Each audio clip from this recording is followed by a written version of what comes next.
Olá, estamos aqui de volta com mais um de nossos estudos e hoje no estudo de número 49, a família e a transmissão da fé, passando a tocha da fé.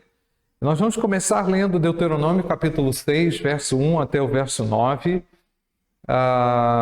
que diz assim: são estes os mandamentos, os estatutos e os juízos que o Senhor seu Deus ordenou para que fossem ensinados a vocês, para que vocês os cumprissem na terra em que vão entrar e possuir, para que durante todos os dias da sua vida, vocês, os seus filhos e os filhos dos seus filhos temam o Senhor, o seu Deus, e guardem todos os seus estatutos e mandamentos que eu lhes ordeno, e para que os seus dias sejam prolongados. Portanto, escute Israel e tenha o cuidado de cumprir esses mandamentos, para que tudo lhes corra bem e vocês muito se multipliquem na terra que mana leite e mel, como o Senhor, o Deus dos seus pais, lhes prometeu. Escute Israel, o Senhor nosso Deus é o único Senhor. Portanto, ame o Senhor, seu Deus, de todo o seu coração, de toda a sua alma e com toda a sua força. Estas palavras que hoje lhe ordeno estarão no seu coração. Você as inculcará a seus filhos e delas falará quando estiver sentado em sua casa, andando pelo caminho, ao deitar-se e ao levantar-se. Também deve amarrá-las como um sinal na sua mão, e elas lhe serão por frontal entre os olhos. E você as escreverá nos umbrais de sua casa e nas suas portas.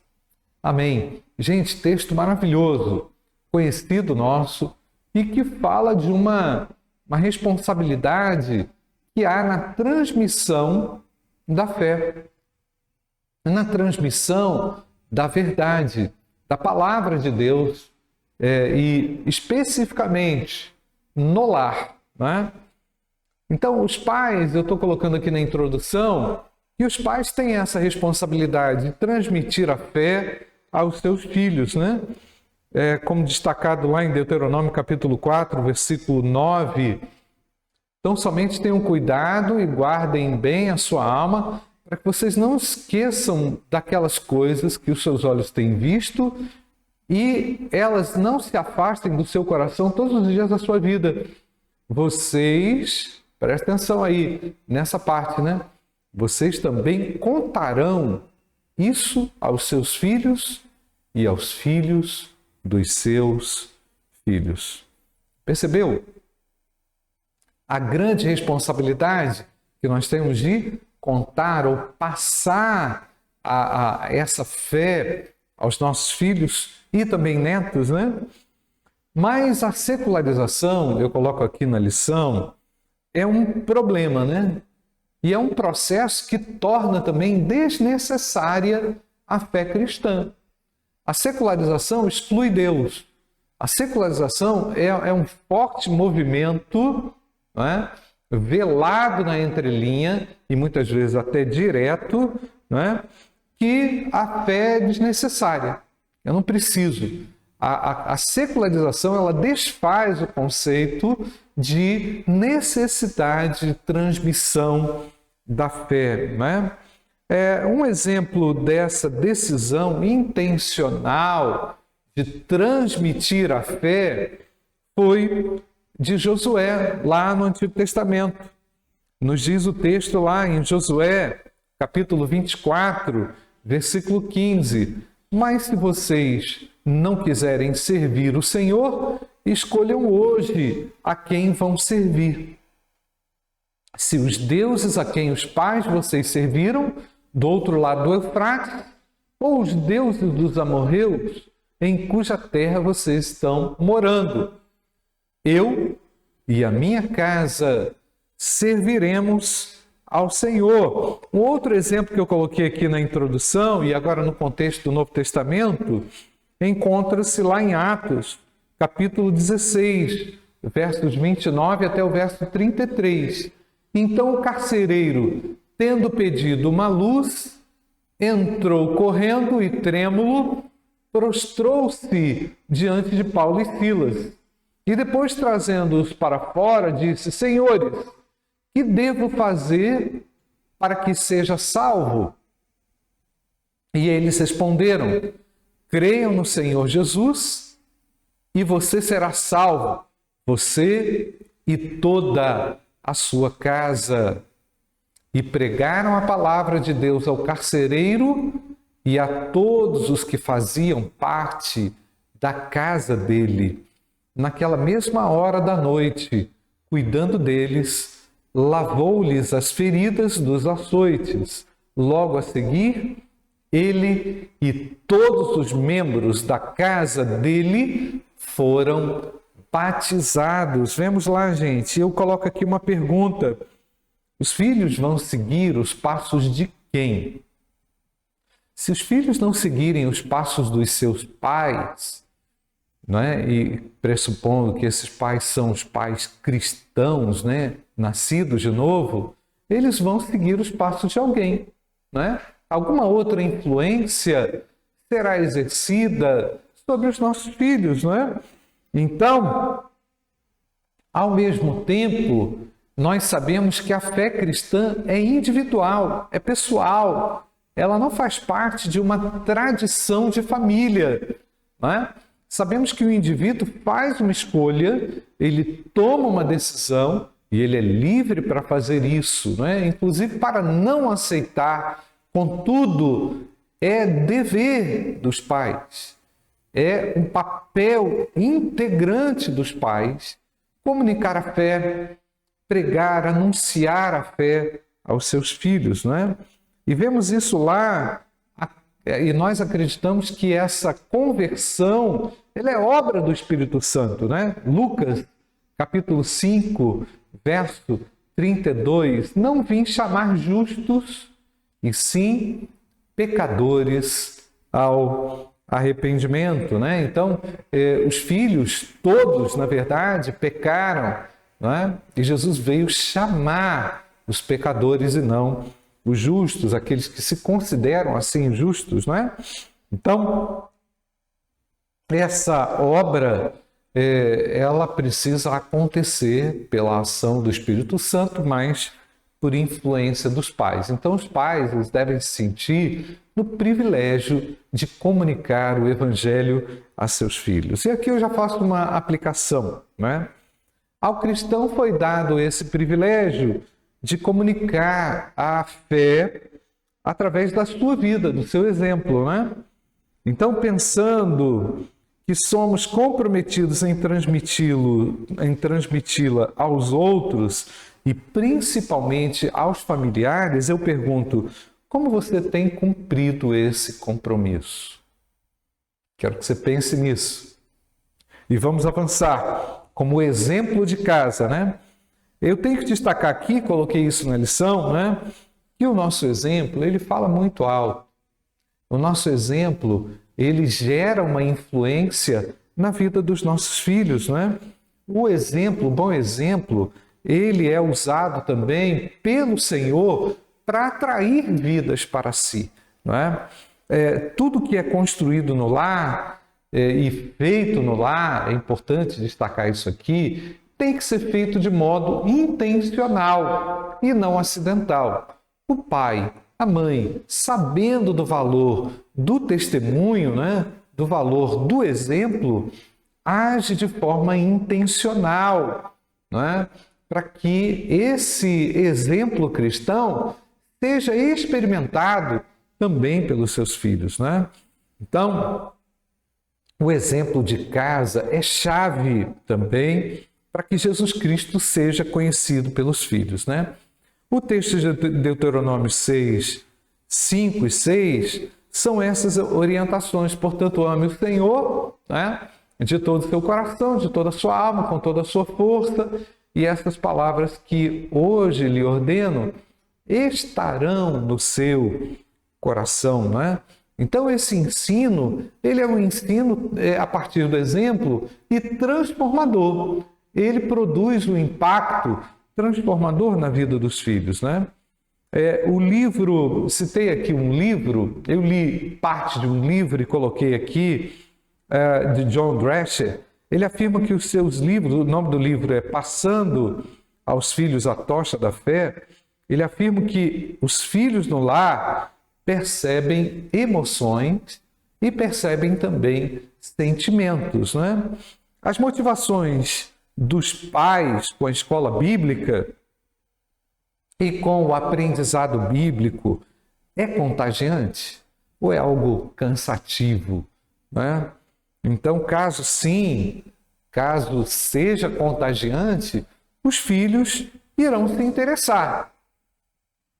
A forma como os temas espirituais são tratados dentro de casa também cativa ou não cativa os filhos. É verdade, não é? E o John Drescher, ainda no livro dele, enfatiza. E as perguntas surgem, então, o que você ama de todo o coração?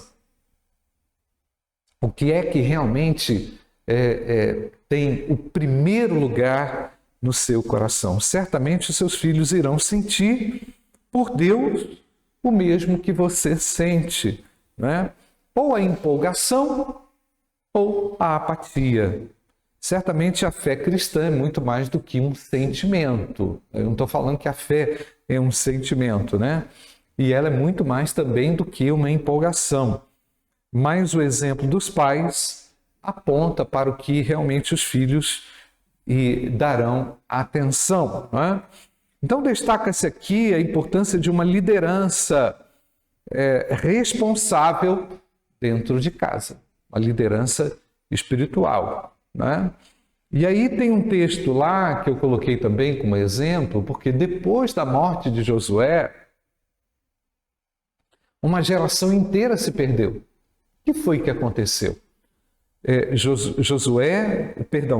Juízes, capítulo 2, de 7 até o verso 12, nós vamos ler esse texto. O povo serviu o Senhor todos os dias de Josué, todos os dias dos anciãos que ainda sobreviveram por muito tempo depois de Josué e que viram todas as grandes obras que o Senhor tinha feito por Israel. Josué, filho de Num, servo do Senhor, morreu com a idade de 110 anos. E o que aconteceu? Vamos lá. Foi sepultado em sua própria herança, em Timnat-Heres, na região montanhosa de Efraim, ao norte do monte Gaás. Toda aquela geração também morreu e foi reunida aos seus pais. Olha só, hein? E depois dela se levantou uma nova geração que não conhecia o Senhor, nem as obras que ele havia feito por Israel. Então os filhos de Israel fizeram o que era mal aos olhos do Senhor, servindo a Baalins. Deixaram o Senhor, Deus de seus pais, que os havia tirado da terra do Egito, e seguiram outros deuses, os deuses dos povos que havia ao redor deles, e os adoraram e provocaram o Senhor a ira. Percebe, gente? Então, mesmo o Senhor tendo realizado grandes feitos, isso não foi o suficiente para que as outras gerações o conhecessem logo em seguida a Josué, não é? Então, por isso o texto fala em Deuteronômio capítulo 4, versículo 9, é importantíssimo. Tenham cuidado e guardem bem a sua alma, para que vocês não se esqueçam. Olha só, gente, não se esqueçam daquelas coisas que os seus olhos têm visto e elas não se afastem do seu coração todos os dias da sua vida. Vocês também contarão isso aos seus filhos e aos filhos dos seus filhos. Gente, algo na transmissão, na perpetuação da fé aconteceu. É bem provável que o povo tenha se acomodado nas suas casas, nas suas vilas, nos seus afazeres, enquanto estavam na luta, enquanto estavam na peregrinação, não se sentiam donos, não se sentiam proprietários, não se apegavam àquilo que é passageiro. Olha só a importância disso, hein, gente? Então, por um outro lado, a gente sabe que a libertação desse cativeiro do pecado, ela só pode ser encontrada através de um encontro real com o Filho de Deus. Não é uma questão de família, de fé, de ensinamento, é uma questão de experiência com o próprio Deus, né? E essa é a única esperança para pais e filhos, para o mundo, eu coloquei aqui na lição, não é? Então, eu coloquei também aqui uma pesquisa feita pelo Instituto Haggai, que ele perguntou o seguinte: como é que as pessoas se converteram ao Evangelho? E olha só, coloquei lá todas as estatísticas. Programa de televisão, 1%, filme, 1%, 1,1%, distribuição de literatura, 3%, sermão, 2,4%, programa de rádio, 2,9%, trabalho pastoral, 2,9%, cruzada evangelística, 4,4%, outros meios, 2,1%, através de amigos, olha só, hein, 29,9%, através de parentes, 49,7%. Percebe a importância da sua influência no seu lar? Não é? Então, a fé cristã, ela começa em casa e de forma relacional. E aqui eu faço uma pergunta. O ensino foi confiado primeiramente à família. O ensino foi confiado primeiramente à família e o melhor jeito de ensinar é pelo exemplo. Como você tem transmitido a fé no seu lar? Quero que você pense nisso. Nós vamos avançar. Graça versus legalismo. A fé cristã é de natureza individual e não de natureza familiar e não de uma tradição. Lá em Mateus capítulo 10, versos 34 a 36, diz o seguinte: não pensem que eu vim trazer paz à terra. Não vim trazer paz, mas espada. Pois vim causar divisão entre o homem e o seu pai, entre a filha e a sua mãe, entre a nora e a sua sogra. Assim, os inimigos de uma pessoa serão os da sua própria casa. É interessante, né, gente? Jesus não está dizendo que ele veio bagunçar o lar, que ele veio programar uma guerra nas famílias. Não, ele não está falando isso. Ele está dizendo que a fé cristã, ela gera um posicionamento tão firme que as pessoas não entendem isso. A fé cristã traz uma convicção tão profunda ao coração do homem que as pessoas não entendem a razão disso, que elas se opõem até a isto, né? Então, o texto de Miqueias, capítulo 7, versículo 6, também enfatiza as dificuldades que existem dentro do lar, porque o filho despreza o pai e a filha se levanta contra a sua mãe, a nora contra a sogra. Os inimigos de uma pessoa são os da sua própria casa. Percebe, gente, como por vezes esses conflitos no lar, eles são reais, né? Eles estão muito presentes por causa da fé. É lógico que uma família, eu coloquei aqui na lição, não tem que ficar brigando por causa de religião.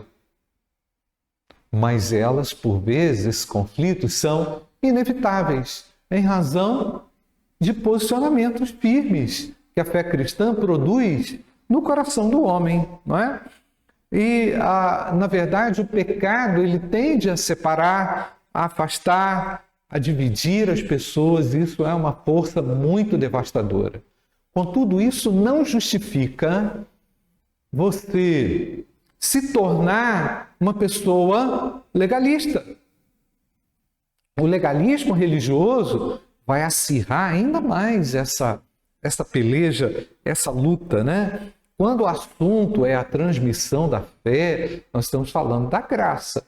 Nós não estamos falando da imposição, nós não estamos falando ou defendendo o legalismo religioso, né? O lar não pode ter essa disputa religiosa, né? E as raízes do legalismo religioso, elas são encontradas aonde? Dentro do coração humano, né? Lá dentro, quando a gente deixa a graça do Senhor Jesus Cristo de lado. Olha só que mistura explosiva e abençoada, hein, gente? A graça e o amor de Deus. E o bom senso. Entendeu, gente? Então é muito importante destacar isso, né? Fala aqui um pouquinho mais do legalismo e das dificuldades que isso traz, mas ao mesmo tempo a graça de Deus, ela nos ensina, conforme o texto de Tito, capítulo 2, verso 11 até o verso 15, porque a graça de Deus se manifestou trazendo salvação a todos. Ela nos educa, olha, a graça é educadora, para que, renegadas a impiedade, as paixões mundanas, vivamos nesse mundo de forma sensata, justa e piedosa. Sensatez faz parte disso, tá, gente? Aguardando a bendita esperança e a manifestação da glória do nosso grande Deus e Salvador Jesus Cristo. Ele deu a si mesmo por nós, a fim de nos remir de toda iniquidade e purificar para si mesmo um povo exclusivamente seu, dedicado à prática de boas obras. Ensine estas coisas, também exorte e repreenda com toda a autoridade, que ninguém despreze você. E agora eu quero fazer uma aplicação. A fé cristã é de natureza individual, oferecida por Deus pela sua graça. Porém, o exemplo faz toda a diferença na vida dos familiares. Como você tem exercido a sua fé? De forma legalista ou de forma graciosa? Vamos às considerações finais. O ensino da fé começa no lar. Quem os seus filhos irão seguir? Os lares são os núcleos, coloquei aqui, não é? Onde a tocha da fé deve ser passado de geração em geração. O foco central das famílias cristãs no passado era a fé. Hoje, o secularismo, o legalismo religioso, as posições polarizadas, né? Elas assumem cada vez mais uma forma grandiosa dentro do lar, né? A fé cristã é mais do que uma hora na igreja, 1h30 no culto, é muito mais do que isso, né? Eu assim, desafio a cada pai que me ouve, a cada mãe que me ouve, a exercer com graça de Deus a transmissão desse ensino da fé na sua família. Então, são muitos os desafios que os pais e filhos enfrentam nos tempos de hoje, mas com ações determinadas, planejadas, intencionais, debaixo da sabedoria de Deus e da graça do Senhor, esses pais, servindo de exemplo, sendo eles transformados pelo poder de Deus, exercerão uma influência poderosa para a salvação dos seus filhos. Que Deus abençoe a sua família.